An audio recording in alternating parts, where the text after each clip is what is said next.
Football on Off the Ball. With William Hill. Who you got? 18 plus. See gamblingcare.ie. This is News Talk. Welcome back to tonight's football show. Richie McCormack here with you. I'm delighted to say that with the WSL on the horizon once again this weekend after the international break, we welcome back Rachel O'Sullivan from Girls on the Ball to the show. Rachel, welcome back to the show. Thank you for having me. I want to start before we get to club matters with England, because things have gone from being absolutely rosy in the garden with brilliant performances, European Championships and World Cup back to back. Suddenly they can't buy a win away from home, and the Nations League campaign has dissolved into a bit of a crisis, it would seem, for the first time under Serena Wiegman's stewardship. Yeah, a little bit. To be honest, I'm not hugely surprised. I know you said that obviously they got to the World Cup final, but to be honest, I don't think they were at their best in that tournament. I think it was a testament that they actually managed to get themselves to that final with various kind of tactical changes and that throughout the tournament and various challenges to face. I think we've seen it before when teams go from an absolute high of getting to a World Cup to an absolute low of losing a World Cup final and then having to pick themselves back up again. And now that these international games are no longer simply friendlies, they mean something. Getting themselves mentally and physically back up for it again seems to be quite tricky. And it seems that for me seems to be what's slightly missing maybe for England at the moment. That is a new ask for these players as well, because the international calendar has suddenly become more packed. And as you mentioned there, much like in the men's game when the Nations League was introduced, it becomes more meaningful. We don't have these down periods whereby you can kind of feel your way through a couple of games and then you have the competitive one at the end of the window. This is pretty much high stakes all of the time, and it's a learning process, I'd imagine, for these players too. Yeah, absolutely. I mean, if you look at England after the 2019 World Cup when they crashed out in the semi-final with Phil Neville at the helm, they went on a bit of a disastrous run. Now, at least it's not quite as disastrous. It is only 2 losses, but it is something new for them, to have to change, I guess. And I guess that was the point of the Nations League, wasn't it? We didn't want to be seeing teams running away with matches 10 and 20-0. That's absolutely not happening. And I also think the quirk of the Nations League, where teams are playing, their opposition is often the same opposition, maybe 3, 4, 5 days later, which is another kind of unusual thing to get your head around. And I think we've seen that almost across the board, that the international games where they're playing the same team, the team that lost seems to have almost improved the most in the second match. And Belgium absolutely did that, keeping it tight in the first game to just the 1-0. They knew probably going at home, they could potentially get something out of it. This is recoverable, though, you would imagine, for Wiegman and for England from this point. Yeah, I mean, look, it's not in their hands anymore, Olympic qualification. Yeah. And it was always going to be tricky. The Netherlands showed their worth during the World Cup. They equally went through a dip after their World Cup final loss in 2019. They went on a big dip as well. They're absolutely finding their feet again and did play well in the World Cup. So, it was always going to be a challenge topping the group. It is recoverable, but it means that England have to rely on results going their way as well as winning both of their matches. And that won't be easy. They're in Hampden Park against Scotland and at Wembley against the Netherlands. So they're big matches. And explain to us a little bit the quirk of that Scotland game as well, because Scotland could win the game and ultimately cost their own players a place in Paris next year. Yes. So because of where England finished, and it was kind of decided that should that qualification happen, it would be England that would represent. England would ultimately need to gain that spot in order for a Team GB to be developed. So that unusual quirk is that should Scotland win, Team GB won't be represented at football in the Olympics next year. But I mean, let's be real, Scotland are going to be focusing on winning the match, beating England. That's the ultimate. And realistically, there wouldn't be a huge cohort of Scottish players in that Team GB squad should England qualify. For the 2 or 3 that will be there, though, there's going to be a little bit of a sting when they realise that they don't get to be part of the whole hoopla of an Olympic Games because of a win if it comes off. It's an interesting one for the manager, because he wants to win everything. He wants their team to go out there and win everything. So do the players. But, you'd be looking at your Aaron Cuthberts and the like. I mean, Caroline Weir, obviously, with the ACL injury, would be a big loss. But yeah, there's a couple of them there that could have one eye on both. It's an interesting one, to say the least. By contrast, this has been a brilliant international break, and we've had a couple of them for Ireland, winning promotion to League A of the Nations League. Perhaps farcical circumstances for the second of those games this week in Albania. It wasn't the greatest reflection of how the women's game is treated there, that there wasn't anybody at that halftime break working on the pitch to try and make it playable after the torrential rain that they had in Shkodër. Yeah, farcical was the word I used. Initially you're looking at it and kind of laughing at how ridiculous it is. And then you get to the point where you think this is absolutely, bonkers that it's continuing on. I think there's an element of confidence as well with referees willing to make those big decisions. Maybe a referee hasn't experienced something like that before where they have to call off a game. I think the players realistically were probably glad they managed to get to the half, finish the half 0-0 rather than have a stop-start first half and then have to go back out again for the second. But look, had Ireland, lost that game, there would have been huge questions asked. It's frustrating because you don't need a super technical, well-qualified referee to kind of look at that and go, do you know what? I think we need to call this game off or at least postpone it for a while. I think the amount of time it took to do that was really frustrating. But the main thing for Ireland will be they got the win. And I think Ireland, it's almost like they're in this transition now where they're going from a team that's used to potentially fighting in a group, defending deeply, getting a win, scraping a win at times. And now they're top of these groups, beating these teams.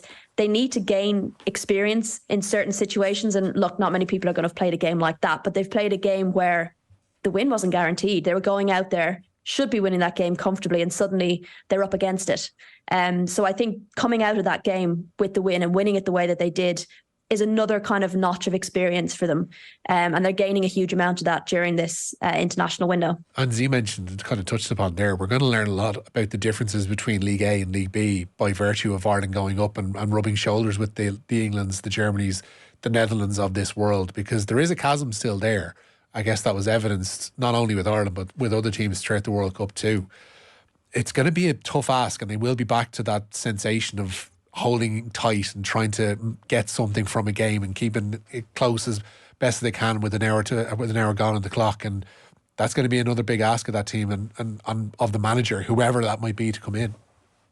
Yeah, but I think what this has done for them, the League B qualification, we're kind of seeing what happened with Wales. Wales have ended up in League A, and it's almost impossible for them to get out of that group. And they're having a really tough run of it. So actually, Ireland getting that League B spot, being the best team, getting confident on the ball, being allowed to try different formations, bringing new players in, new relationships and partnerships being developed under circumstances where they're not under a huge amount of pressure is going to be so valuable for them. Banging away the goals, really important. We hadn't really seen them score more than 3 goals in matches for a while. So that's going to be really important because when they step into League A, those opportunities may be few and far between, and they need to be confident and comfortable when they do come along that they're putting them away and not kind of relying on trying to find another chance against a team that's probably going to dominate. Yeah, they have found different ways to skin a cat, and I guess you saw that there was a lot of I'll blow and blow your house down against Albania because they did have plenty of chances, and that ball seemed to have been cleared off the line in the second half more times than I could care to remember. But there is a newfound confidence about how they play at the moment, and it's been really evident in the last couple of international windows. Yeah, they have a swagger, which is quite nice to see. And I know you touched on the chasm in the game and the gulf maybe, and we saw a little bit of that at the World Cup. But actually, for me, I think that gulf has closed a huge amount. And Ireland showed that in arguably one of the toughest groups, that they could stand on that stage and not look out of place. So to have that behind them and now to have a comfortable, journey through League B, it's only going to benefit them, and it's only going to give them confidence in each other as well. And we don't only have to rely on Katie McCabe, although she does step up and produce unbelievable performances. We've got other players growing in confidence, and we've got young players coming through and playing well as well, and they can gain confidence as well. So yeah, it's an exciting time. And more experienced players who can't find their way into the squad as well. When you think of the Amber Barretts and Leanne Kiernans, etc., this world who weren't involved in these past windows as well, they're players who we know can offer something if they are called upon. Yeah, and look, the next international window, they could be back. We've players coming back from injury. You've got Aoife Mannion, Risha Littlejohn. You said Leanne Kiernan there, Niamh Fahey, and look at Ireland having depth and really, really good quality depth. Like that's, a headache for a coach, but I'm sure they'd much rather have that headache than, potentially a thin squad, if you like. The coaching appointment thing is going to be interesting though, when you think of, there is that growing sensation that Eileen Gleeson probably doesn't want the gig full time, and who does now is going to be the big $64,000 question as to who comes in now. And I don't know if it's one of those things we haven't really seen names floated around too much. I don't know if you've heard anything on the grapevine over there. No, it seems to be kept really tight-lipped. And it's funny because you've got the USA, looking for a new coach at the moment. They've already staked their top three and who they're going for. We haven't really seen that with Ireland. But it is an opportunity for the FAI to show just how much they're going to support this team.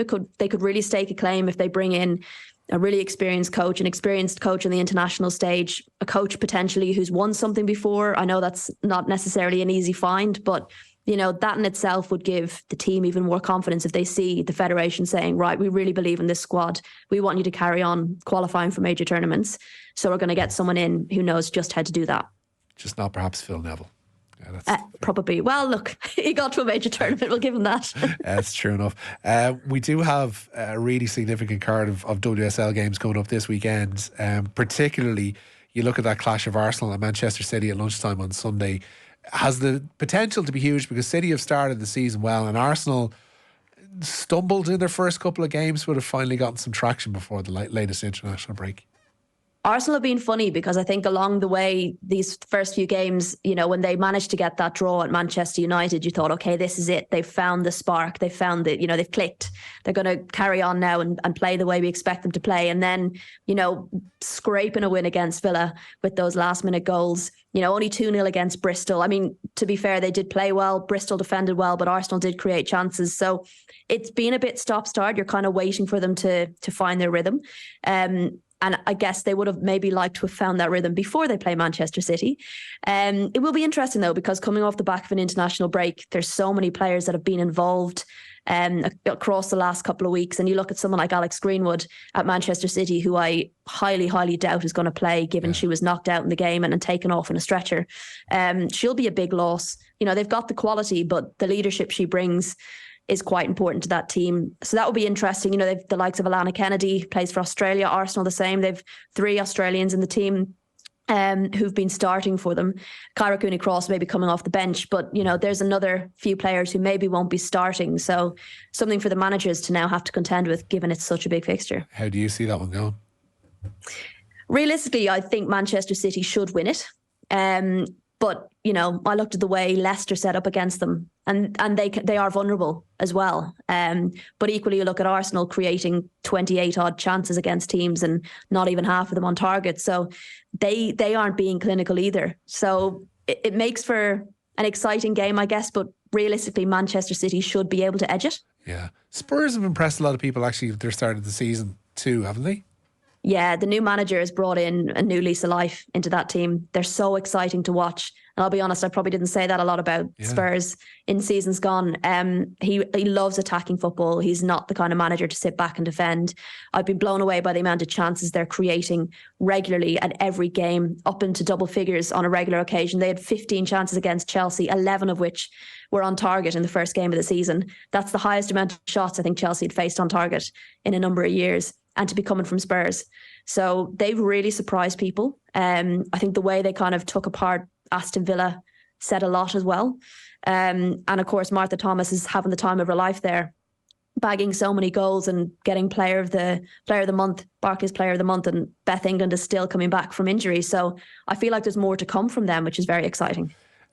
They do have a tricky one this weekend with Everton, but we'd touch on Chelsea as well before we let you go. Rachel, their away to Aston Villa should be a comfortable 3 points for Chelsea, but there's a lot of should-be's in football. Yes, and look, when they play Aston Villa in previous seasons, it's not necessarily easy for Chelsea. They're not automatically guaranteed. They've won, but it's not an easy win. And, when I think back to that FA Cup semi-final last season, Chelsea just won it. Carla Ward was heartbroken at Aston Villa. They'd come so close. But equally, Aston Villa have had a really poor start to the season. So it could be an interesting one. Chelsea are obviously winning, but they don't look necessarily to be winning very comfortably. And they will have players that have been away. Sam Kerr, the obvious player who's going to have been away in the international break. Mia Fischel as well, who's kind of the backup for Sam Kerr. So it'll be interesting who starts up front for them. Aston Villa will have Kirsty Hansen back, who has been a big loss to them. She was got a straight red in the first game of the season and has been a huge, huge loss for them. So she will be back this weekend. And Carla Ward is hoping that Kenza Daly will be fit, who's also missed the first 4 games and has key part of their success last season. So I think she's keeping her cards close to her chest. She said that they're not 100% sure whether she'll be back on the pitch, but they're hoping she is. So I'd say maybe there's a little bit of mind games there, but maybe Daly just isn't quite ready yet. Listen, I know we're only 4 games in, but it is nice to have the sense that this isn't just going to be a 2-3 horse race. There's a couple of teams there that are already in and around the upper echelons of the league, and there's a couple bubbling under that you feel, if they do have a run, could put together a title challenge this season. Well, look, I touched on that Leicester-Man City game. That was a top-of-the-table clash, which I don't think many of us ever thought we'd say, given Leicester had 0 points come Christmas last year. You know, and they have a chance to potentially, I think they're playing Liverpool this weekend, another big game. Liverpool have started well. And there's not much in it. I know Arsenal are sitting 7th currently, but they are only 3 points off Manchester City, who are top of the table. So it's still fairly close. And I think, there's going to be a few teams maybe that have surprised us all that we wouldn't have predicted at the beginning of the season. Yeah, it's going to be an interesting one. Hopefully we'll speak to you again very shortly on Matters WSL and otherwise. Rachel O'Sullivan from Girls Off the Ball, on the ball even, pardon me. Thanks for joining us this evening. Thank you so much. Cheers. Cheers. Football on Off the Ball. With William Hill. Who you got? 18 plus. See gamblingcare.ie. This is News Talk.